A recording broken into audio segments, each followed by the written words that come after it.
केरल के कलामासेरी में रविवार को हुए बम विस्फोट में अब तक 3 लोगों की मृत्यु हो चुकी है। केरल सरकार की नीतियों के खिलाफ एनडीए के विरोध प्रदर्शन में बीजेपी अध्यक्ष जेपी नड्डा शामिल हुए। केरल सरकार के खिलाफ तिरुवनंतपुरम में सचिवालय के सामने रैली को संबोधित किया। उन्होंने कहा कि केरल में रक्षक ही भक्षक बन गए हैं। रविवार को राज्य के एक ईसाई कन्वेंशन सेंटर पर बम धमाके को लेकर भी कई सवाल खड़े किए।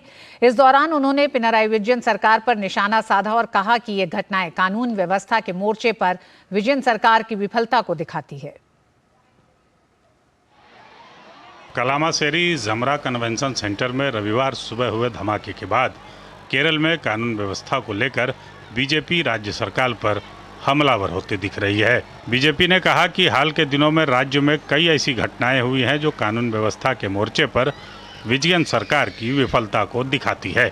सोमवार को अपने केरल के दौरे पर भाजपा अध्यक्ष जेपी नड्डा ने मुख्यमंत्री पिनराई विजयन पर जमकर निशाना साधा। उन्होंने आरोप लगाया कि कट्टरपंथियों के प्रति राज्य सरकार के नरम रुख के कारण ही केरल के लोगों को ऐसे धमाकों का शिकार होना पड़ रहा है।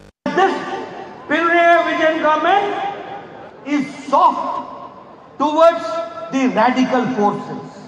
A leader of Hamas, he joined virtually here and he was talking openly about the Hamas.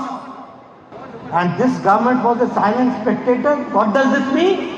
वहीं केरल पुलिस ने मलप्पुरम में शुक्रवार को फलस्तीन के समर्थन में निकाली रैली में हमास नेता और पूर्व चीफ खालिद मशेल के वर्चुअल संबोधन मामले की जांच शुरू कर दी है।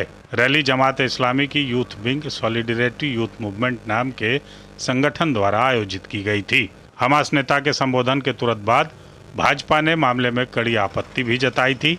केरल भाजपा प्रदेश अध्यक्ष के सुरेंद्रन ने रैली के पोस्टर को अपने एक्स हैंडल पर शेयर करते हुए मुख्यमंत्री पिनराई विजयन और केरल पुलिस पर सवाल उठाए थे।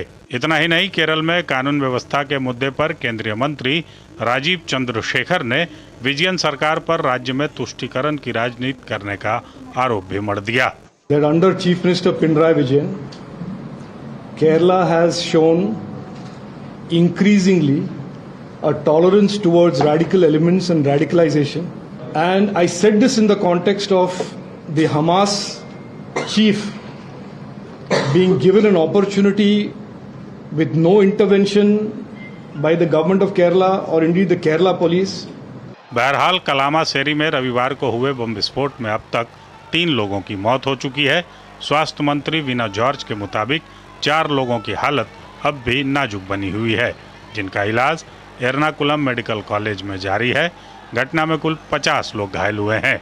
We have 17 persons in different hospitals. 12 of them are in ICU and 4 are critically ill. 3 of them are ventilated. So we are giving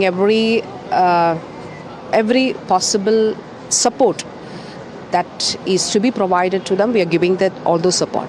Let the police conduct the inquiry. They will answer all the questions. इस बीच तिरुवनंतपुरम में मुख्यमंत्री पिनराई विजयन ने घटना को लेकर चर्चा करने के लिए सर्वदलीय बैठक की, जिसमें समाज में अविश्वास और असहिष्णुता पैदा करने की कोशिशों को रोकने का संकल्प लिया गया।